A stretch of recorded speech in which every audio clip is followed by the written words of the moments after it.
Hola, soy Sergio Barrejón. Bienvenidos a Exigencias del Guión, la voz de los guionistas.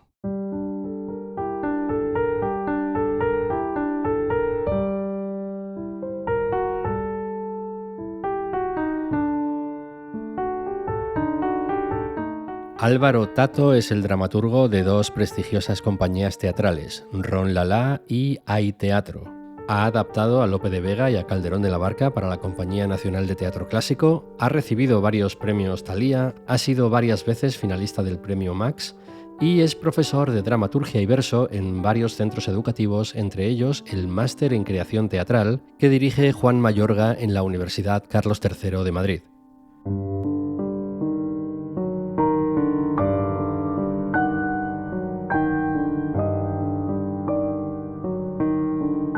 Su última función con Hay Teatro lleva por título Tebanas y condensa tres clásicos de la tragedia griega: Edipo Rey, Los siete contra Tebas y Antígona. Con motivo del estreno de Tebanas en el madrileño Teatro de la Abadía, Alma Vidal se reúne con Álvaro Tato en las oficinas de Dama en Madrid.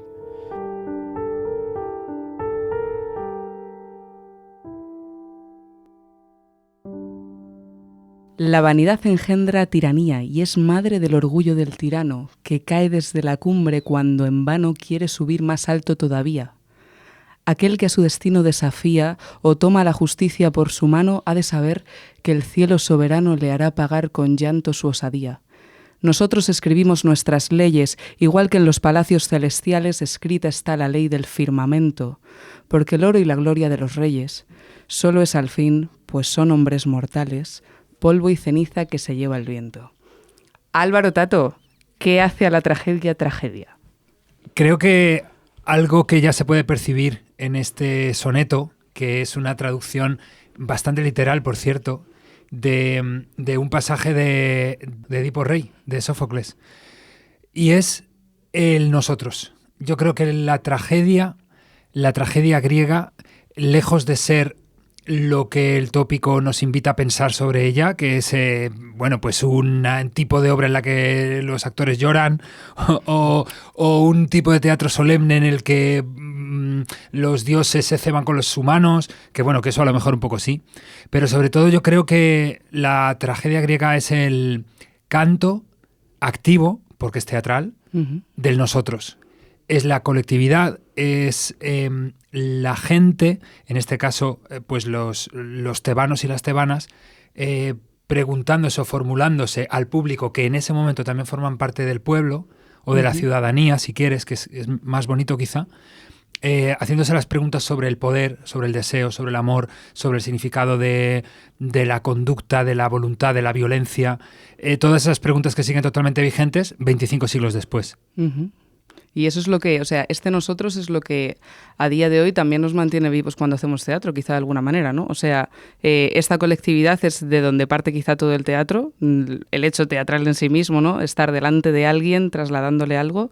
¿Qué más elementos tenemos de una tragedia o de una comedia que son los que a día de hoy nos hacen engancharnos tanto al teatro como género distinto de todas las artes?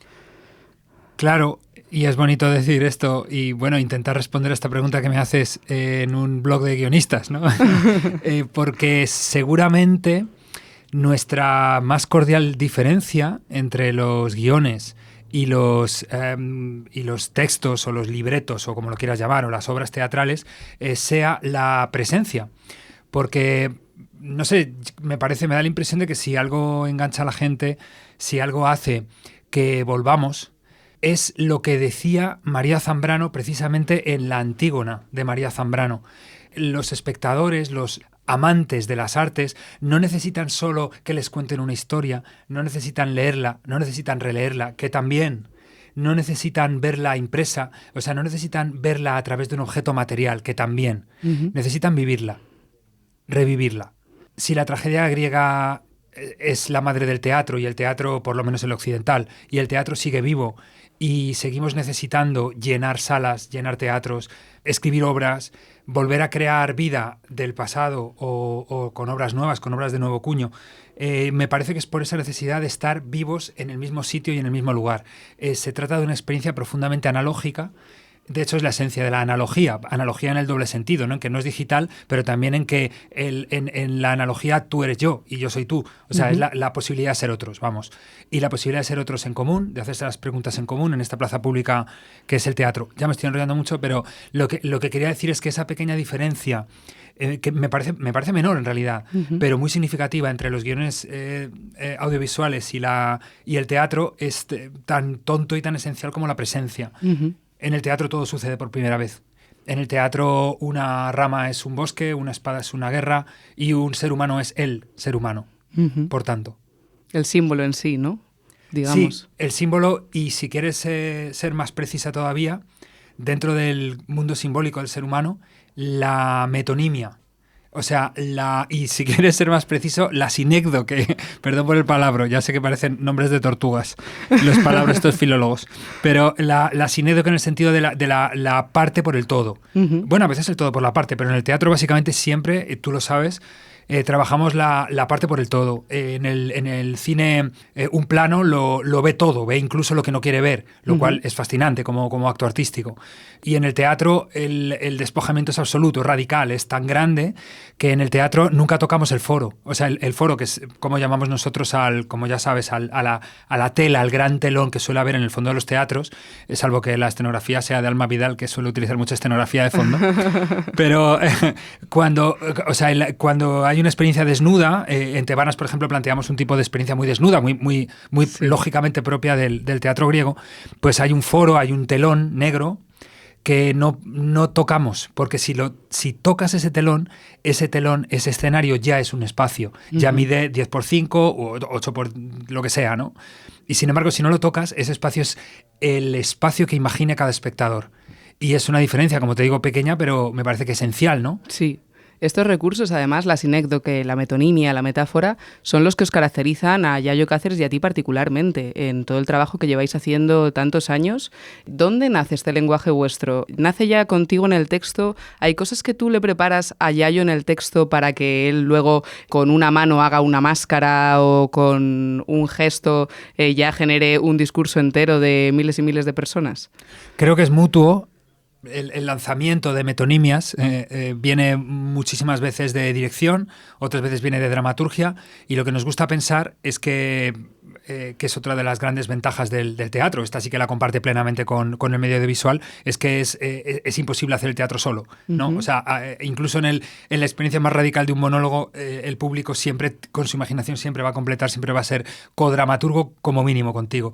Y nosotros intentamos enlazar la dirección con la dramaturgia, entenderlo como y con la música, perdón, porque para nosotros el verso es la música, el idioma, y el teatro es la poesía hecha acción, y es la música la que nos vertebra, el ritmo el que une todas las disciplinas que intentamos juntar en nuestras obras. Pero, ¿sabes? La mayoría de las veces no sé qué he escrito, o que en este caso qué he versionado o qué he traducido, hasta que los actores, de la mano de Yayo, del director, construyen en el espacio, con sus cuerpos, con sus palabras, construyen las acciones y empiezo a descubrir qué había debajo de los versos, ¿no? Y me parece que a Yayo muchas veces le pasa lo mismo, como que en su camino de dirección empieza a abrir o sea, el texto se le empieza a abrir en las manos casi sin darse cuenta. Y me gustaría terminar de responder a esto diciendo que si hay un origen de esta necesidad de metonimia, de sinécdoque, de la parte por el todo, es el teatro en pobre. O sea, en el caso de Yayo y en el mío, el teatro underground, el teatro, no sé cómo lo quieres llamar, pero venimos los dos de experiencias paupérrimas. Si juntas los presupuestos que teníamos para nuestras 2 o 3 primeras obras, no puedes ni rodar un corto.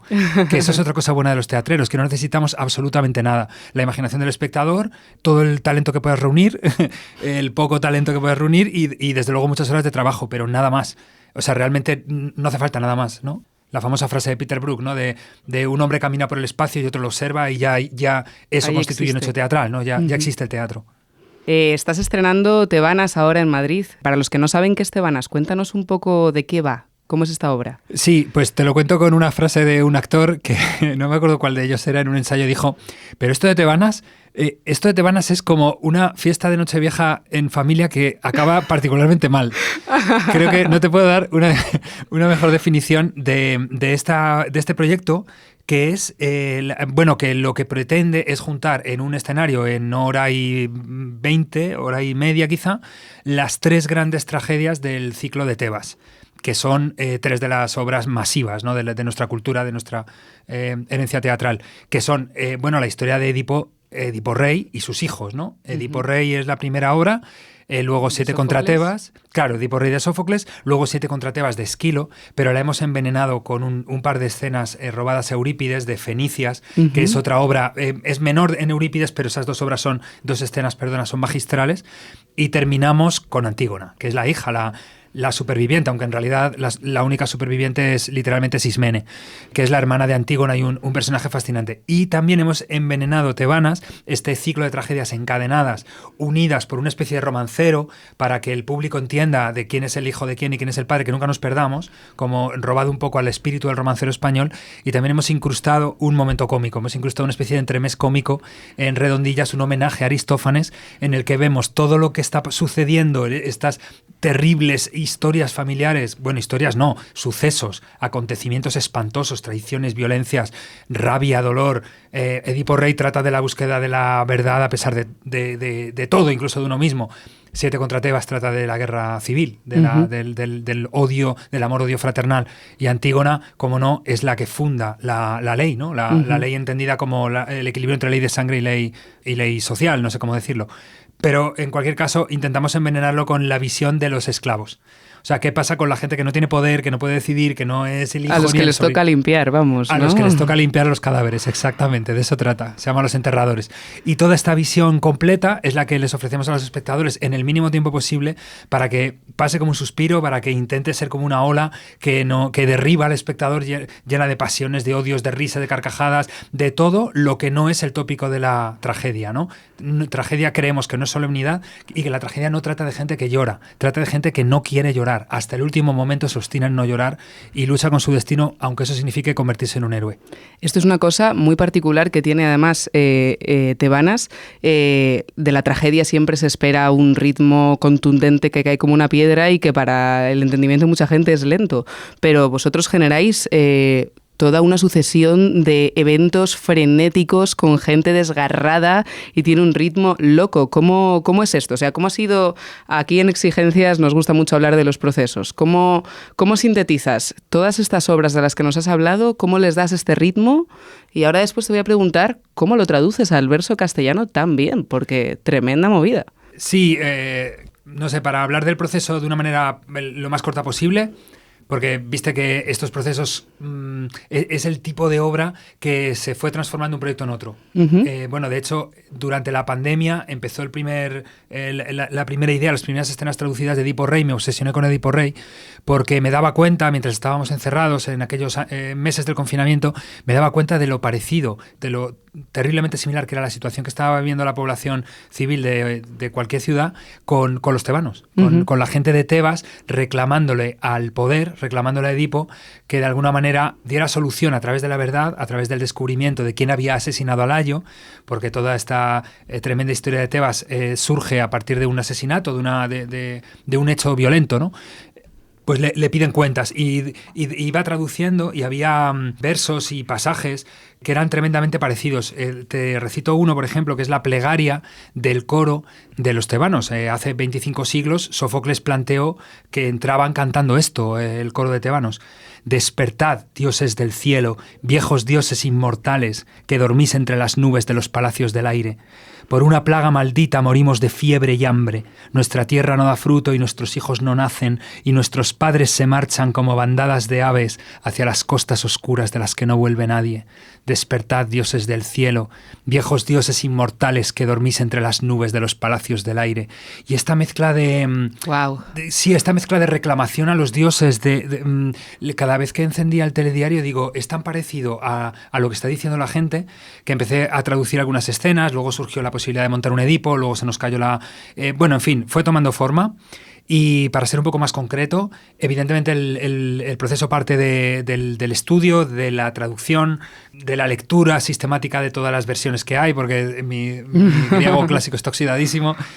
Siempre me ha flipado las clásicas, el griego y el latín, pero claro, no tengo no puedo traducir con Porque fluidez. ¿tú eres filólogo hispánico o filólogo clásico? Yo soy filólogo perdido, pero muy bien. Soy hispánico, estudio hispánicas, pero me siento siempre entre las 20 cosas que hubiera hecho y que no me dará tiempo antes de morir, estaban las clásicas de toda la vida, desde bien pequeño, y me fascina toda la cultura clásica. Y estudio con gente muy sabia y muy guay en la Complutense. Todos estos textos, ¿no? Y viene de esa fascinación, de ese estudio, de ese amor por los clásicos, pero sobre todo por intentar hacer una versión en nuestro estilo, ¿no? La pregunta que queríamos responder era, ¿funciona con el espíritu de Hay Teatro, de Ron Lala, de Yayo, de mí? ¿Va a funcionar llevar al extremo, al igual que intentamos llevar al extremo la comedia? ¿Qué pasa si llevamos al extremo la tragedia, ¿no? Y una pregunta que se iba convirtiendo cada vez en más inquietante, el pánico iba creciendo a medida que íbamos ensamblando las piezas y que nos íbamos dando cuenta de que no queríamos contar la historia de Edipo. Queríamos contar la historia de Edipo y de sus hijos. O sea, más allá de una tragedia concreta que funciona como un tiro, que es Edipo Rey, que es un guión perfecto, creo, añadir 7 contra Tebas, añadir a Antígona nos da una... no sé, para decirlo en una palabra, El Padrino está bien, pero El Padrino y sus secuelas están muy bien. Y si añadimos al Padrino y sus secuelas Los Soprano, estás requete bien. O sea, de hecho, sí. Para mí el momento álgido de toda la tragedia, cuando a mí se me desgarra el corazón, cuando entiendo que es la tragedia, es cuando por fin Creonte, que es el tío de Antígona, decide que sí, que va a liberar a Antígona para salvar a su hijo, porque hay una profecía por la cual si no pueden morir, y de repente ya los haya muertos a los dos, y entonces te has cargado la esperanza, y si la esperanza era lo último que había, ¿no? Sí. Y nosotros como espectadores la estamos perdiendo con el personaje, es absolutamente desgarrador. Y es que es cierto, de hecho hay algunos estudiosos que dicen que Antígona se debería llamar Creonte. O sea, que la tragedia, el personaje trágico realmente de Antígona es Creonte, porque Antígona no cambia. Claro. O sea, y perdón por hablar así en términos de guión, pero si estamos en exigencias de guión es por algo, ¿no? Si tenemos que convenir en que en la sacrosanta verdad de los guionistas de que un protagonista es el que cambia, es el cambio principal y al que seguimos a lo largo de ese cambio, pues entonces no me encaja. Porque el primer verso los primeros versos de Antígona, de uno de los grandes textos perfectos desde tiempos de Aristóteles, nos está diciendo, la heroína está diciendo, esto es así, no voy a ceder, aunque me tenga que morir. Y efectivamente, perdón por el spoiler, pero es a lo que va el personaje. Sin embargo, Creonte, bueno, me fascina también su hermana Ismene, como te digo, Ismene, que es la posibilista, es la que dice, bueno, hay tragedia, pero ¿por qué no pactamos con el poder hasta cierto punto y luego dejamos que pase un tiempo y, hermana mía?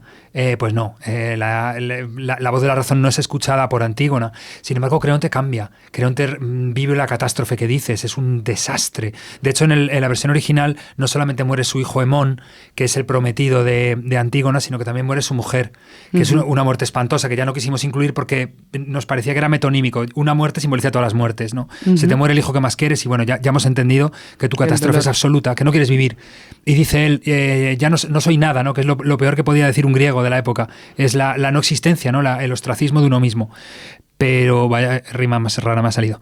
Pero te quiero decir que en los personajes secundarios es donde yo creo que refulge la tragedia, porque en los principales, desde luego, en la primera ola nos choca Edipo, nos chocan Eteocles y Polinices y nos choca Antígona. Pero en una segunda lectura o en una lectura conjunta, cuando ves la obra entera, yo creo que destacan sobre todo los personajes que han intentado no ser héroes. O sea, Creonte, que es el gran político, Creonte es el político que atraviesa las 3 obras. El único que sale en las 3 obras junto con Tiresias, que es el que está en contacto con las aves, con los dioses, el que sabe la verdad y no es escuchado a tiempo. Y luego el personaje de Ismene, por supuesto, el personaje de Yocasta, fascinante, sí. Y la Esfinge, a la que también metemos habitando los sueños y las pesadillas de los personajes. Quizás Antígona se llama Antígona porque digamos que es el reclamo de la justicia lo que defiende ese personaje, y puede ser que para Sófocles entonces fuese especialmente importante reclamar el derecho de sangre, el derecho a la humanidad.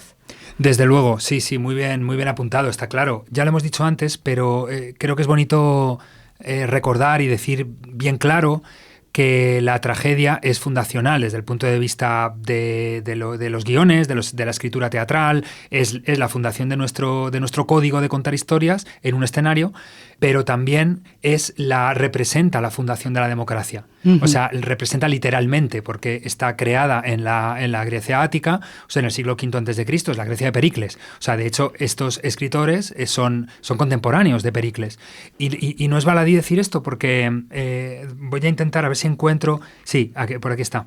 Otro de los grandes momentos de la pieza original, ¿no? Aquí está. Es el famosísimo poema que he intentado traducir como en coplillas. Es un poema muy corto de una antístrofa de Antígona, de Sófocles, en el que él, digamos, que habla del ser humano. Y este poema se utiliza mucho para decir, este es el símbolo, junto al famoso discurso de Pericles, este es el símbolo de toda Grecia. Esto es lo que significa Grecia para Europa. Por eso son nuestros padres, por eso son nuestros abuelos, porque son los primeros, los que fundan la tradición del ser humano, hablando del ser humano y valorando al ser humano como centro del universo.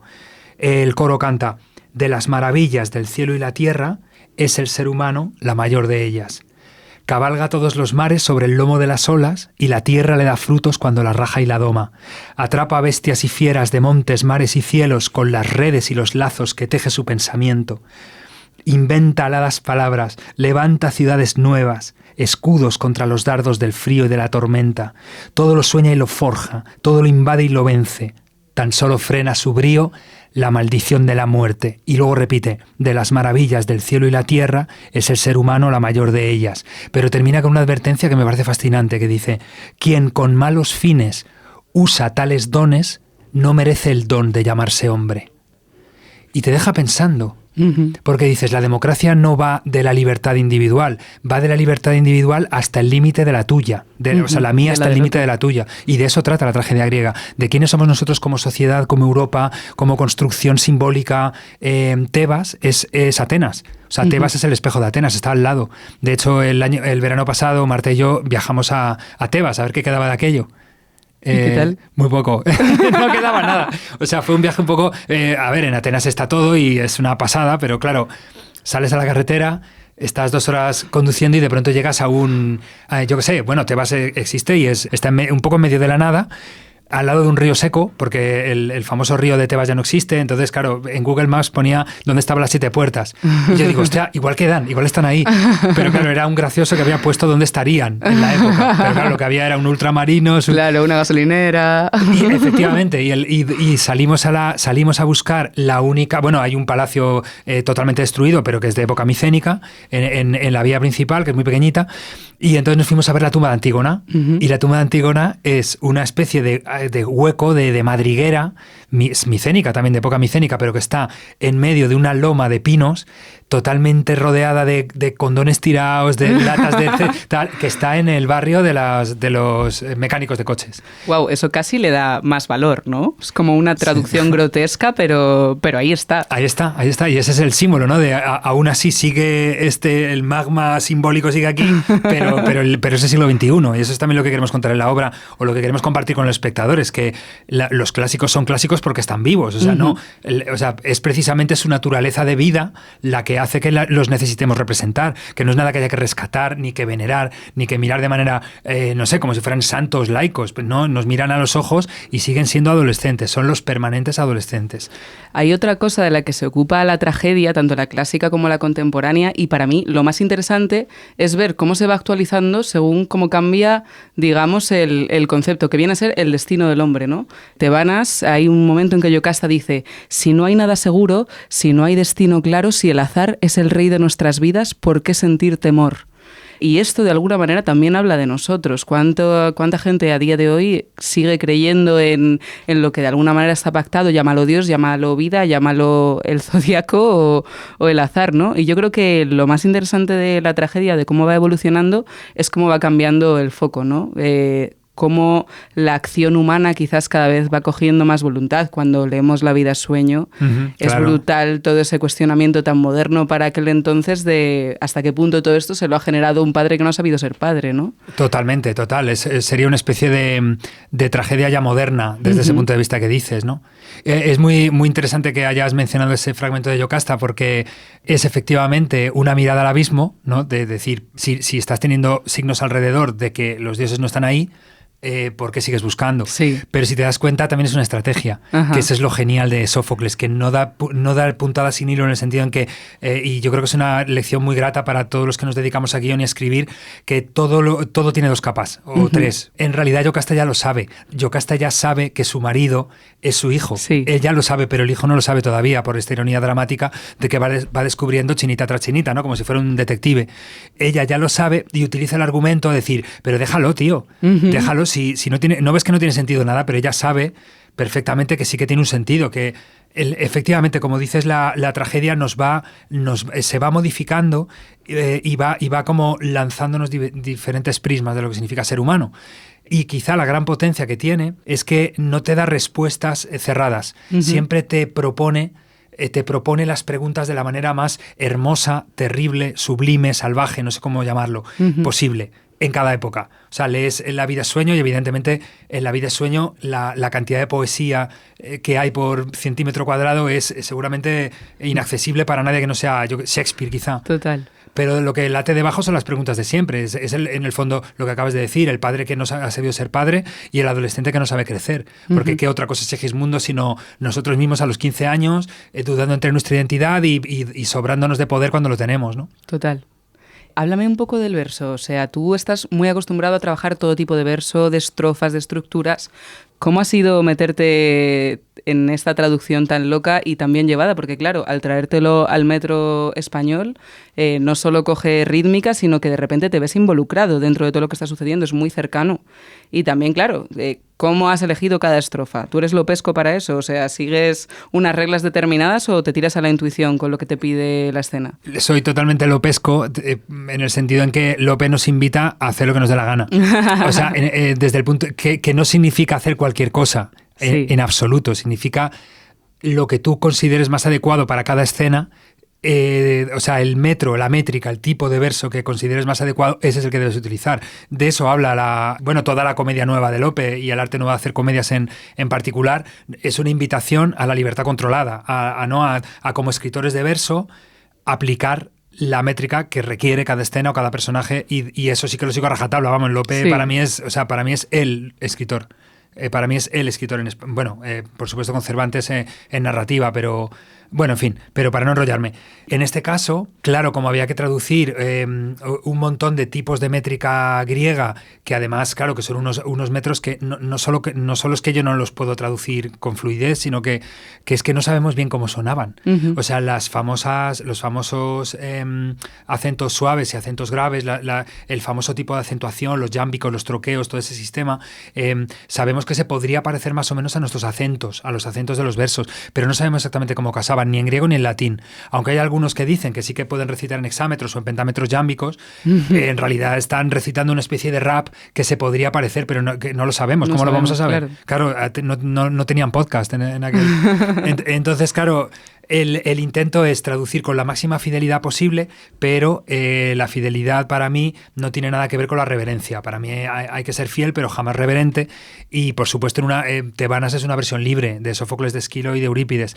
He leído a todos, a los principales traductores al castellano, algunos de ellos magistrales, otros de ellos muy técnicos, muy literales, con lo cual te permite saber exactamente lo que está diciendo, pero yo lo que busco es la expresividad, intentar reproducir la expresividad de los originales. O sea, que los versos crujan, que los versos como en los originales, los versos se convierten en armas, en látigos, en besos, en caricias. O sea, la potencia que tiene el verso en escena, y perdón por decir aquí esto en voz alta, pero también en pantalla, si vemos lo que hizo Pilar Miró con El perro del hortelano, por ejemplo, la potencia que tiene es que es la forma de hablar más activa posible. Cuando tienes actores capaces de representarlo y cuando tienes un texto en verso bien hecho, bien construido, no hay no hay una música del idioma más activa, que vaya más directa a la emoción, que vaya más directa a la acción. O sea, los versos son hambre pura, hambre, acción, deseo. Entonces, claro, en este caso he jugado con la silba blanca de endecasílabos, alejandrinos y heptasílabos. O sea, un verso muy suelto y muy largo y muy impar, para poder... son todos 7, 11, y 14, que los 14 son en realidad 2 grupos de 7. Y luego también he colado romancillos y romances para las partes en los que queríamos que el espectador se enterara. Y por supuesto la parte cómica, unas redondillas, que siempre queda muy bien, rompe el rollo, pues como decía Lope, ¿no? Ve cambiando de metro para que la gente no se aburra. Sí. Pero vamos, básicamente es una silva, que una silva, como su propio nombre indica, es una selva de versos en los que tú puedes elegir si utilizas el 11, el 14, pero sobre todo porque intentas provocar efectos. Los reyes hablan más largo, hablan con periodos sintéticos más largos, más potentes, más hipotácticos, perdón por el palabra, están sumidas unos conceptos dentro de otros, está todo lleno de oraciones subordinadas. Y sin embargo, la gente del pueblo, la gente llana, habla mucho más seco, habla más octosílaba, bueno, en fin, cada métrica tiene su espíritu y tiene su efecto, sobre todo. Pero esto es curiosísimo, porque una de las cosas que cuando uno empieza a escribir guión, incluso teatro, más le conciernen, más le preocupan, es cómo se caracteriza un personaje. Y si nos vamos a lo clásico, el verso ya nos responde a ello, ¿no? O sea, ¿cómo caracterizas a un personaje? Pues dale una rítmica distinta, ¿no? Dale un periodo más largo, más breve, y ahí aparecerán palabras, porque no todas las palabras te van a caber o te van a servir lo mismo para un octosílabo que para un endecasílabo, ¿no? Totalmente. Abuso del tiempo de este podcast para contar el ejemplito rápidamente, el ejemplo que siempre cuento en mis clases, que ya te lo conté alguna vez a ti, creo. Para mí todo lo del verso, bueno, la labor del escritor en general y del poeta, porque para mí el poeta es un poeta dramático, el que escribe en verso se llamaba poeta y yo lo sigo considerando el poeta dramático. La labor fundamental es la que Hilary Putnam en su libro decía How to do things with words, ¿no? Cómo hacer cosas con palabras. Y siempre pongo el mismo ejemplo, el comienzo del alcalde de Zalamea, de Calderón de la Barca, con el comienzo del perro del hortelano de Lope de Vega, para lo que acabas de decir, ¿no? Fíjate que 2 personajes más distintos nada más que por el uso de la redondilla, que es la misma métrica, pero cómo han colocado los acentos los poetas, qué tipo de aliteración han utilizado, qué tipo de, en un caso de vocales suaves, de yuxtaposición frente al otro, que utiliza toda la redondilla para meter una sola frase llena de sílabas trabadas, llena de bloques. Bueno, fíjate qué distinto suena. Dice, la condesa de Belflor sale a escena y dice, gentilhombre, esperad, teneos. Oíd, ¿qué digo? Eso es. ¿Esto se ha de hacer conmigo? Paraos, teneos, parad, tened, escuchad, algo así, no me acuerdo bien del... Sí. Claro, y fíjate qué aleteo, ¿no? Ya tienes al personaje entero, ya la tienes ahí de noche, con su espada en la mano, descalza, buscando a ese hombre que ha desaparecido. Y dices, todo el carácter de ella, puedes estudiar 40 libros sobre la condesa de Belflor, puedes hacer 1000 talleres y 1000 improvisaciones, pero lo tienes ahí, lo tienes en el ritmo, ya te lo ha escrito el poeta. Qué guay. Y viene Calderón, claro, y llega Rebolledo, llegan a Zalamea y dice muy enfadado, cuerpo de Cristo, que cuerpo de Cristo es como decir, bueno, imaginaos la mayor palabrota que os podéis imaginar que os aparezca en la mente ahora. Lo peor que se podía decir en el siglo de oro era cuerpo de Cristo. ¿Cuerpo de Cristo con quién? De una suerte hace marchar de un lugar a otro lugar sin dar un descanso. ¡Amén!, respondían todos los soldados. Fíjate qué diferente, siendo la misma métrica. El poeta está pensando en las unidades más pequeñas de nuestro idioma, en las sílabas, en las palabras, en las unidades más pequeñas para provocar los efectos más poderosos. Y lo cual me hace pensar siempre, el verso es el idioma natural del teatro. Total. Eso pienso yo. Tú tienes líneas, barrotes, diría mi generación, como... Los sueños solo morimos si nos olvida la gente, o una que dice Antígona, que a mí me vuelve loca, ya no soy nada, Hemón, solo una sombra que te pide que aprendas a olvidarla. ¿Estos son tuyos o son de los autores? Claro, yo necesito saber... Me has pillado. Sí, bueno, hay concesiones ahí, por ejemplo, esa escena, es que me has pillado, sí. Claro, pero no en vano ponemos versión libre, ¿eh? O sea, que quede claro que después de dicho esto, no es una versión fiel en absoluto, no estamos imitando, de hecho, los propios personajes rompen, tenemos un coro, que es una creación de Yayo, que ha creado pues un coro de grandes intérpretes, de 6 actores y actrices, que son el pueblo, son las tebanas, y las propias tebanas de pronto se ponen una corona y son, o lo que sea, un adorno, y son Edipo, pero si me quito el adorno y te lo doy, Edipo eres tú.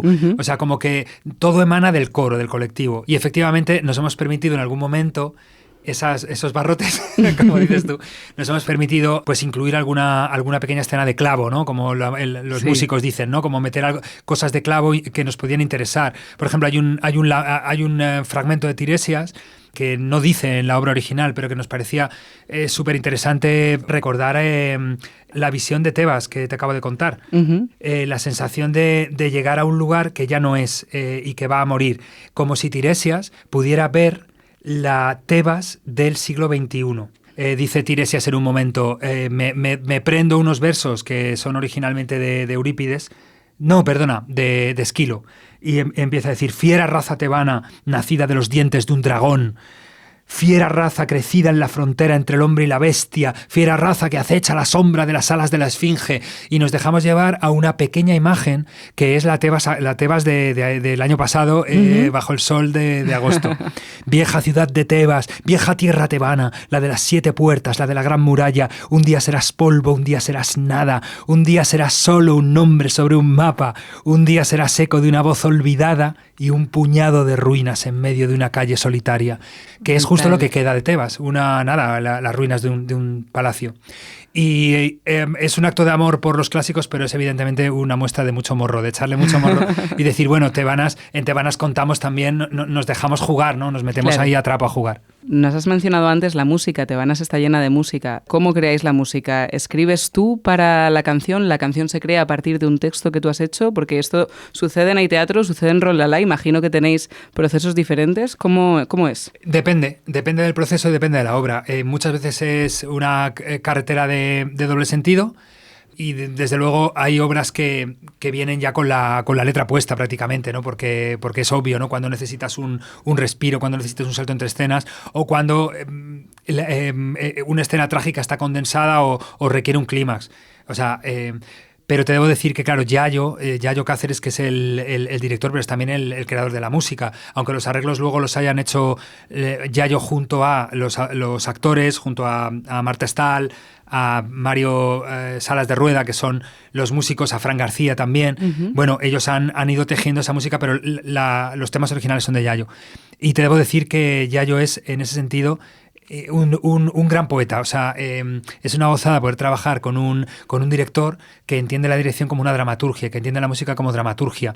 O sea, que muchas veces él saca canciones de lugares inesperados, o sea, de versos que en absoluto había considerado que pudieran ser parte de la banda sonora, pero en el caso de Tebanas, por ejemplo, toda la música es muy extraña, está al borde de lo tonal todo el rato, está peligrosamente al borde de lo tonal, los juegos de voces son muy importantes y sobre todo hay una sensación de underscore, como dicen los ingleses, ¿no? de música que está inmanente al texto, que prácticamente no la oyes, pero está ahí abajo, es como una capa freática, de tensión, de mal rollo, de algo de fuera que te está amenazando. En nuestra imaginación era la esfinge, que está por ahí, y de hecho la esfinge en este espectáculo es una soprano, es Marta Stahl, es literalmente una soprano.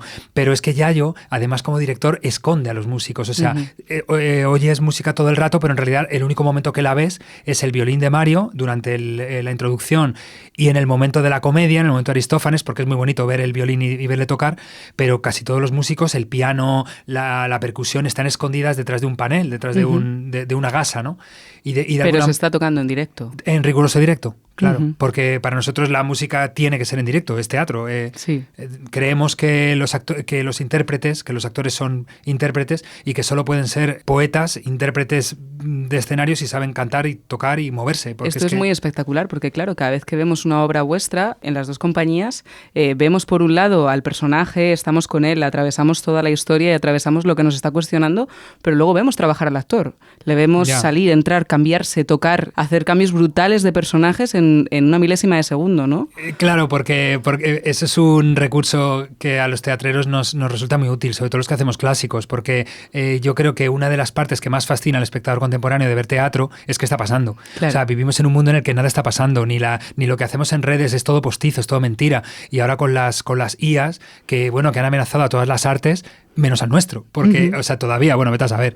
Pero es que al teatro no hay que le amenace porque deja de ser teatro si no está vivo, si no está sucediendo ahí, con la música en directo igual. Entonces, digamos que no estoy reivindicando el teatro por encima de otras artes en absoluto, ¿eh? Simplemente estoy diciendo que en un mundo totalmente mediatizado, en el que nos comunicamos de manera, ¿cómo lo diría?, de manera digital, sí. Como lo quieras entender, creo que resulta particularmente fascinante, ¿no?, ver a los actores siendo personas y aprovechando el error, aprovechando lo que está sucediendo sucediendo cada noche, eso nos encanta. Y sobre todo ver al actor músico, ver al actor que es capaz de cantar, de tocar, de bailar, que es el actor de siempre. O sea, mucha gente nos dice, es que habéis hecho algo muy especial y muy único y habéis cambiado la forma de entender con una forma nueva los clásicos. Yo creo que no. Yo creo que lo único que hemos hecho ha sido recordar. Llevamos 30 años de Ron Lala y 10 de Hay Teatro intentando recordar junto con el público cómo es el teatro clásico. Sí. Pero creo que el teatro clásico siempre ha sido así, cantado, tocado y recitado. Y vivo. Y vivo, porque es que si no, pues, entonces ¿para qué lo seguiríamos haciendo si estuvieran muertos?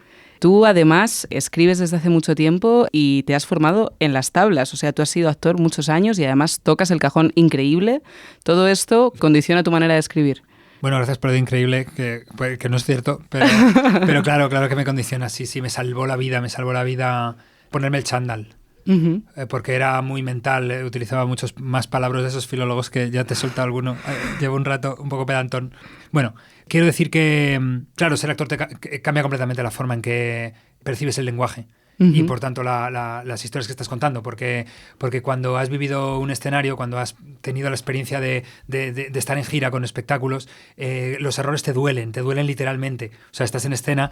Yo recuerdo muchas veces ahora ya no estoy de actor porque no me da tiempo, porque preferí quitarme, no solo dedicarme a escribir, pero me acuerdo de estar en escena con cosas escritas por mí y estar pensando a la vez, esto no está bien, uh-huh. Esto está mal escrito, esta escena tendría que haber empezado más tarde, o tendría que haber terminado ya, o este conflicto no está bien resuelto. O sea, todo el rato esa tortura contrapuesto a cuando tenías un verso feliz o un momento adecuado, decir, esto es escribir. Uh-huh. O sea, escribir como un hecho corporal, como un hecho físico y como un hecho musical. Eso me ha salvado. Y te cuento también que digamos, como símbolo de todo esto, evidentemente me ha salvado Yayo, que ha sido nuestro maestro, ahora mi queridísimo amigo y colaborador, pero fue el maestro de Ron Lala en nuestros comienzos. Pero me gustaría siempre recordar una anécdota de una profesora de escenografía, de Elena Krukova, que tenía una profesora estupenda.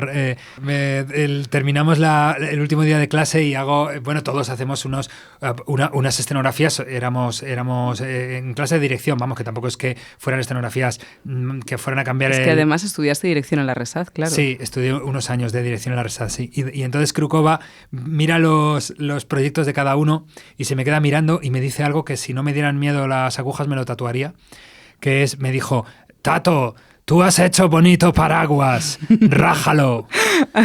Y todavía sigo pensando en esa frase 20 años después, de la gente que tenemos la mente estructurada, ¿no? La necesidad de estructuras y lo necesario que es mojarse, que rajar eso tan bello que has creado, que era tan perfecto en tu cabeza, ¿no? Ajá. Además de romper paraguas, cuando no puedes escribir, ¿qué haces? Cuando tienes que escribir y no puedes escribir. Pues mira, Marta lo describe muy bien. Yo lo que hago es comer techo. No sé tú qué haces. Yo lo que hago es...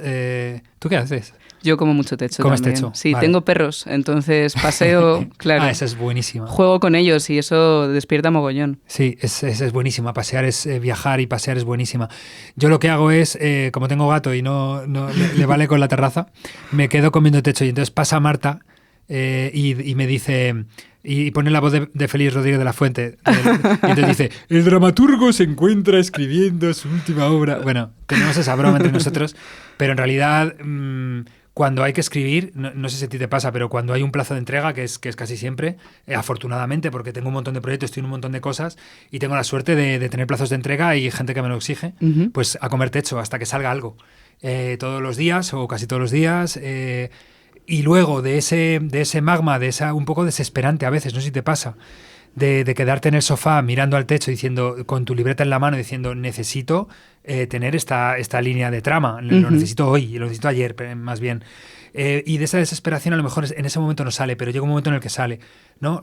Yo creo en la perseverancia, no creo en el... O sea, sí. creo en el talento como perseverancia, no creo en los... O sea, creo que las chispas está muy bien, pero los que nos dedicamos a esto profesionalmente no hacemos chispas, hacemos hogueras. Uh-huh. Y para hacer una hoguera no te vale la chispa, tienes que poner las maderitas, las piñas, el papel colocado para que el aire pase. O sea, perdón por seguir con la metáfora, pero me parece como... Creo que cualquier sistema vale, pero nunca he visto a nadie que triunfe escribiendo solo con chispazos. Creo que absolutamente a nadie. ¿Y tú compartes? O sea, cuando estás en medio de un proceso bloqueado, ¿te viene bien leer, te viene bien comentar? ¿Enseñas a alguien lo que escribes antes de terminarlo? Sí. Creo que es una de las partes más agradables de perder la adolescencia como escritor. O sea, de entrar en una fase de madurez en la que el texto se defiende por sí mismo, en la que tú no eres el texto, en la que no pasa nada si el texto está mal, no pasa nada que lo leamos juntos, hago todas las lecturas que puedo, se lo mando a gente. Ya me di cuenta yo de muchas cosas, de todas formas, pero leerlo muchas veces cuando doy clases de estos temas de dramaturgia me doy cuenta, cuando lo lees en voz alta en realidad muchas veces la opinión del otro no es exactamente lo que necesitas. Lo que necesitas es el espejo, el otro como espejo, ¿no? Tu verdad contra la mía es un espejo ante el mar, una enfrente de la otra sin dejarse de mirar, ¿no? Como de si en el fondo somos lo mismo y simplemente con formularlo en el aire ya es muchísimo, aunque a veces vienen consejos muy buenos. Pero yo creo que si entiendes tu trabajo como un continuo de contar historias en las que la historia está por encima de ti, en el sentido que está fuera de ti y que lo que importa es que sea lo mejor posible, no que tú te pongas la medalla de mejor o peor escritor, lo suyo es moverla cuanto antes y moverla a cuanta más gente mejor. Sí. ¿Y leer te ayuda? Sí, claro. ¿Qué tienes siempre en la mesilla o qué va rotando? ¿Cuál es...? Y es que soy muy obsesivo, ¿no? Yo no sé si esto... soy muy obsesivo. O sea, me pongo con tebanas y me paso 8 meses leyendo solo de historia, griegos, historiografía, a los griegos clásicos, todo, ¿sabes? Por ejemplo, gran parte de tebanas, que es lo típico que no hay que decir en una entrevista que no sea en profundidad porque quedas muy mal y un pedante, pero una de las grandes bases de tebanas es Tucídides. O sea, es meterme en Tucídides, releer Tucídides a tope y decir, claro, esto es la grecidad. O sea, yo necesito... O sea, no yo, quiero decir, la obra necesita que contemos, no solamente que contemos la historia de un tipo que le va muy mal porque mató a su padre y se acostó con su madre, sino que necesitamos que ese símbolo, o sea, esa persona se choque en el espejo del nosotros, que es la grecidad, y la grecidad es la europeidad, es la cultura occidente. Y eso me di cuenta leyendo a Tucídides, leyendo toda la historia de Pericles, bueno, en fin. Soy un lector muy obsesivo y me parece que la fase de documentación para cualquier proyecto, aunque sea un proyecto súper realista, aunque sea un corto pero yo creo que la fase de documentación, si pasa por el placer, te da, es como lo que hablábamos antes del verso, te da la mitad de la obra. O sea, si empiezas a leer rayado y preocupado porque tienes que versionar, va a ser muy doloroso. Pero cuando consigues hacer lecturas de placer y lecturas de placer y lecturas de placer y lees cosas paralelas que te apuntalan lo que... por ejemplo, te pongo un ejemplo de otra obra de La Desconquista. Estaba intentando crear la dramaturgia de La Desconquista, que es la actual... de Ron Lala, ¿sí? La actual obra de Ron Lala, sí. Y es una obra sobre la conquista de América. Y me leí todas, todas no se puede leer todas, pero estuve 6 meses leyendo crónicas de Indias, historiografía, y no me salía. No sabía cómo contar, cómo enfocar una comedia de algo tan trágico. Hasta que una noche a las 3 de la mañana me puse la peli de Herzog, la de Aguirre, La cólera de Dios, y de pronto dije, esto es lo que hay que hacer. Hay que hacer un auto sacramental, ¿sabes? O sea, perdón por confesar un robo, pero es un poco lo que hace Herzog en tragedia, lo podemos hacer en comedia, que es convertir todas estas paranoias que llevo leyendo, estos miles de páginas, convertirlos en una balsa con 3 desgraciados que no van a lograrlo. O sea, desde el primer segundo el público sabe que han fracasado. ¿Qué puede aprender el teatro del cine y viceversa? ¿Qué deberían robarse? Yo creo que el cine debe aprender, o aprende del mejor teatro, la síntesis. Ajá. Y, mejor dicho, la poesía entendida como síntesis. Sí. Más que la síntesis.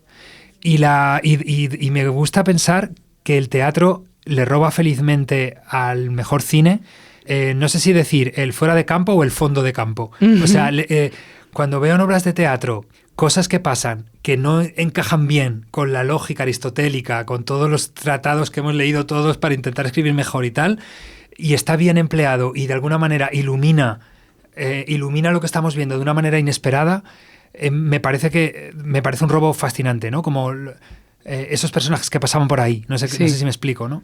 Sí, ¿no? El fondo. O sea, quiero decir, incluso la superposición narrativa, que esto es algo muy postdramático en realidad. Sí. Tú, de hecho, lo empleas muy habitualmente en tus obras. O sea, en tus obras está como siempre solapado no estamos hablando nada de ti, pero la verdad que molaría que tú respondieras estas preguntas también. Pero en tus obras casi siempre las escenas, los finales de las escenas están solapadas de manera, ahora se llama postdramático, pero antes era simplemente normal, ¿no? Sí, sí, y es muy de los años 70 y 80, ¿no? Como que una acción se solapa con otra y digamos que la ilumina de una manera un poco cinematográfica. O sea, un poco de como cuando en el montaje empiezas a escuchar la escena siguiente pero no ha terminado el anterior, que lo hace todo el mundo, vamos, que ese tipo de juegos yo creo que son, para el teatro le viene muy bien porque recupera la frescura del audiovisual en un escenario. Yo he tenido el privilegio de crecer leyéndote, de verte en escena, de escucharte, y yo creo que hay pues toda una pequeña generación de teatreros que hemos estado ahí, que hemos crecido un poco contigo, con alguien con una voz que no es lo suficientemente mayor, pero sí es lo suficientemente sabia, ¿no? Para reflexionar. ¿Qué le dirías tú a los jóvenes creadores que todavía no te conocen? Si tuvieras una perlita que soltar. A mí me gusta recordar a los jóvenes y a las jóvenes escritoras siempre un poema de Antonio Machado, un poema muy breve, que les recito siempre a mis pobres alumnos desgraciados, siempre acabo recitándoles en algún momento suele ser en la última clase, que me parece que contiene todo lo que me gusta transmitir. Bueno, antes de eso decir que para mí en todo esto del arte y de las enseñanzas artísticas y de lo que uno puede aprender de los demás o del concepto que uno tiene de alguien sabio, de alguien mayor, que es tan voluble, ¿no? Que de pronto te miras al espejo y tienes canas y hay gente que te mira como una referencia. Es rarísimo, porque tú sigues siendo un paquete que no tienes ni idea y además lo sigues siendo. O sea, creo que el artista, en el momento que deja de ser adolescente, de adolecer de algo, pierde la capa esencial de su trabajo, ¿no? Pero te lo decía porque me gusta mucho recordar que somos gatos, que los creadores tenemos mucho que ver con cómo aprenden los gatos ya lo saben. O sea, ves a un cachorro de gato y ya sabe trepar. Y ya sabe. Lo que pasa que los gatos mayores y las madres gatos les llevan más rápido. Les empujan, no les enseñan, les empujan. O sea, literalmente hay un vídeo por ahí por YouTube que circula de cómo aprenden los perros, cómo aprenden los gatos, que ves a la mamá perro bajando las escaleras con el perrito hasta que el perrito aprende, y es súper conmovedor. Pero eso son 2 minutos 50, y en los últimos 10 segundos es un gato grande y uno chico, el gato grande empuja al chico, y el gato chico baja las escaleras, porque lo sabe. O sea, yo creo que los artistas lo sabemos, y simplemente los que estamos en el otro lado, los que estamos enseñando, pues con nuestro cariño intentamos transmitir el amor que tenemos a la cosa, al hecho. Que yo creo que es el entusiasmo, la capacidad de trabajo, la capacidad de perseverancia, intentar quitarse cuanto antes la inspiración para que tu vocación se convierta en profesión. Porque si solamente cuentas con la improvisación, con la chispa, no vas a poder construir una hoguera. Se te va a caer la hoguera y se va a apagar. Pasa siempre. O sea, tienes que trabajar y tienes que no parar, trabajar sin descanso hasta construir una hoguera y luego a construir otra y tal. Dicho esto, poema de Machado que dice, se llama Consejos el poema, y dice: sabe esperar, sabe tú, ¿no? Es un imperativo en realidad. Sabe esperar, aguarda que la marea fluya. Así en la costa un barco, sin que el partir te inquiete. Todo el que aguarda sabe que la victoria es suya, porque la vida es larga y el arte es un juguete. Y si la vida es corta y no llega la mar a tu galera, aguarda sin cesar y siempre espera, que el arte es largo y además no importa.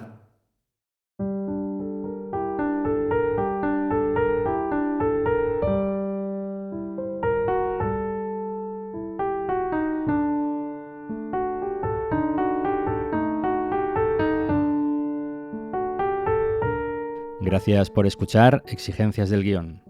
Redacción: Alma Vidal. Realización: Paul Sánchez. Diseño gráfico: Jorge Espejo. Música: Ana Álvarez Prada. Puedes contactar con nosotros en el teléfono de España 613 00 6650 o en el email podcast@exigencias.es.